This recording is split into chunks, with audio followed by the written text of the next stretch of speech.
This is Eagle Owl, and today I will be talking about Patrick Surtain was almost a Philadelphia Eagle. Also, we're going to talk about Darius Slay getting cooked by the fans.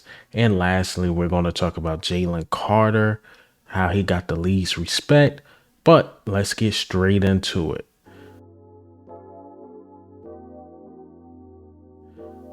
All right, so before we get straight into it, as we know, Sunday was the bye week, and football honestly was a little boring without some Eagles football, right? But I did watch the other games, and the games I watched closely was the NFC games, the Lions, 49ers, and the Cowboys, just to see what they got. One thing I will say about the Cowboys and the 49ers, they don't play down to competition. Like the Jaguars are a good story. But 49ers is on a 3-game losing streak. They really need that win. And they just showed they are the better team. Cowboys been destroying the Giants. Just showed they the completely better team. And one thing the Eagles do that I don't like, we play down to competition. What bites us sometimes, like the loss on our record is to the Jets because we played down to competition. That's one thing I could give those teams. But the positive side on our side is technically all the teams in the playoffs will be good teams or great teams. So we don't have nobody to play down to. But I look at the last games of the schedule: Giants, Cardinals, Giants. You look at that, Jalen Hurts should be out the game in the fourth quarter based on that. But knowing us, we like to keep games close for whatever reason. And I hope we just don't do that. Hopefully, Jalen Hurts is sitting and resting and getting ready for the next games. I give them that. Lions defense is not as good as I thought they were, so they can get got. So yeah, that's what I had to say about those games. It's that I like how the Cowboys and the 49ers, they destroy teams that they're better than, and the Lions defense is not that good. All right, so let's get into the topics today. Patrick Surtain. Patrick Surtain looked like he was almost an Eagle or a 49er. So according to reports out there, the 49ers and Eagles both were calling the Broncos prior to the trade deadlining. I believe they meant to say that about Patrick Surtain the second. Each team wanted to be sure that the other team did not get him. Okay. I'm happy the Eagles are looking at, cornerback like they know is an issue. But it seemed like Howie was like, look, I would rather give up some assets to bring Patrick Surtain in than let him go to the 49ers. Maybe we would have to give up like a Bradbury and some picks. But we would rather do that and then letting the 49ers got him. What the 49ers offering and what we offering, I'm pretty sure we probably matched it. And then the Broncos was probably like, you know what? Neither of y'all getting him. We're going to keep him here. But again, I'm happy Howie Roseman is actually taking the position serious, or it could just been to combat the 49ers. Like, no, I'm not letting y'all load up. I would rather take him than let y'all load up. You're out of your mind. So shout out to Howie Roseman, man. And yes, right now, I think we probably could use Patrick Surtain. Because just imagine Patrick Surtain, you're two, or maybe we don't trade James Bradbury. Maybe we actually move James Bradbury to the slot and have Patrick Surtain number 1, Slay number 2, and Bradbury as the number 3 until I believe Monte Maddox come back.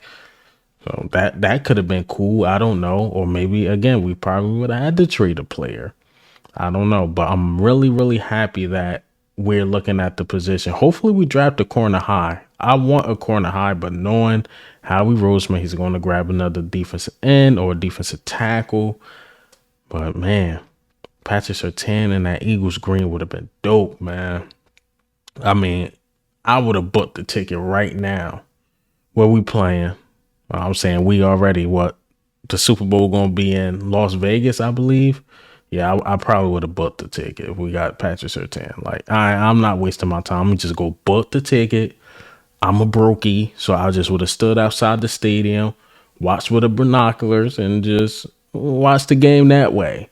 But yes, I would say book your ticket if we would have got Patrick Surtain.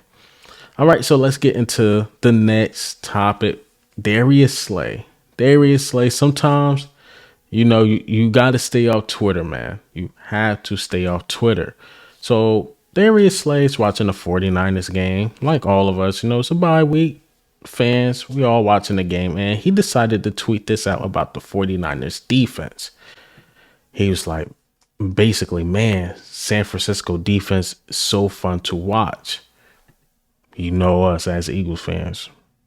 You better go tell Sean Desai, you better not be tweeting this out. Have you seen our past defense? You better let him know to watch the San Francisco 49ers defense. Let us know what we got to fix. Like, they was on his head in those comments, man. They was going berserk on him. So Darius Slay just had to respond. He said, y'all fans take ish way too serious for me. Damn. Can I be a fan of good football? Yes, Slay, you can. You could be a fan of good football, but you are in the NFL and we have a poor defense right now, especially pass defense. So please go talk to Sean Desai and let him know, look, 49ers are fun to watch. How can we be similar to them a little bit? Just a little bit. The defense give me a heart attack. That's what they do. The defense giving me a heart attack to watch. Man, and then when I look back at the Cowboys game, I forgot at one point we was up by double digits, but the defense, well, the offense didn't help at all, but the defense let the Cowboys score and go up and down the field.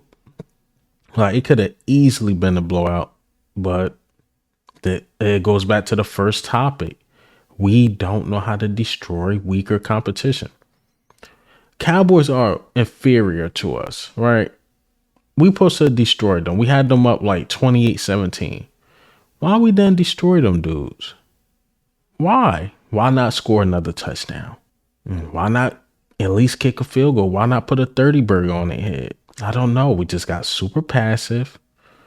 We could have kept the ball out their hands. Our run game was somewhat working, but Brian Johnson wanted to try a deep ball on 3rd and 3. Just run the ball again. After DeAndre Swift ran for 7-8 yards, run the ball again. Even if we don't get 2 yards, push it. We could have really blown them out, but playing down to competition, we figured out, well, they're a weaker team than us. Well, let's let them come back and make this a game. That's what the Eagles do. But that defense, though, is a heart attack waiting to happen. Today, I just relaxed and watched football, just like you, Slay. But it's still a job for you. So again, instead of tweeting that out, just call Sean Desai and Nick Sirianni, send them a text or something like, man, we got to do something about this defense because I'm watching these other teams. Some of these dudes could play defense and we need to switch it up fast. All right. So speaking of the defensive side of the ball, somebody that can ball on the defensive side of the ball is Jalen Carter. So Jalen Carter was, I guess, semi-trending today because Baldy was breaking down the all 22 of Jalen Carter. And Jalen Carter was getting triple teamed by like Zach Martin. They brought in Tony Pollard to chip him. And then I believe that was the right tackle that they brought in the triple team, Jalen Carter. And I was just like, yo, he earned the league's respect. We talking about a rookie that needs to be triple team. And then Thomas R. Peterson came out with this. Cowboys double or triple team Jalen Carter on 68% of his 40 snaps last week.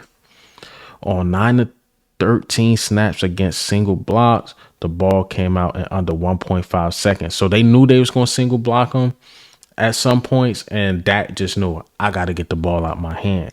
And then Thomas R. Peterson went in and said this as well. It's incredible how aware teams already are of Carter and slide their protection to his side consistently. All right, so Thomas R. Peterson made a very great point. Talking about a young guy here who's playing like he's in year 5, year 6 in the league. So Carter, keep balling, man. Keep balling, because that only opens up for Hassan Reddick, who's getting off, Josh Sweat, who's getting off, Jordan Davis, who's getting off. Hell, if you bring a blitz, you could actually sneak one in with a linebacker. You know how Nicholas Merle worked the gaps, and Zach Cunningham worked the gaps. We open up running lanes because everybody's so focused on Jalen Carter and how good he is. But he's taking the lead by storm, man. Shout out to Jalen Carter. But hey, man, what do you think and how do you feel about the news today? The Patrick Surtain one was something else, man. I'm happy we put in that call. Jalen Carter, Darius Slay. Were the fans too harsh on Darius Slay? But this is Eagle Owl, man. I'm a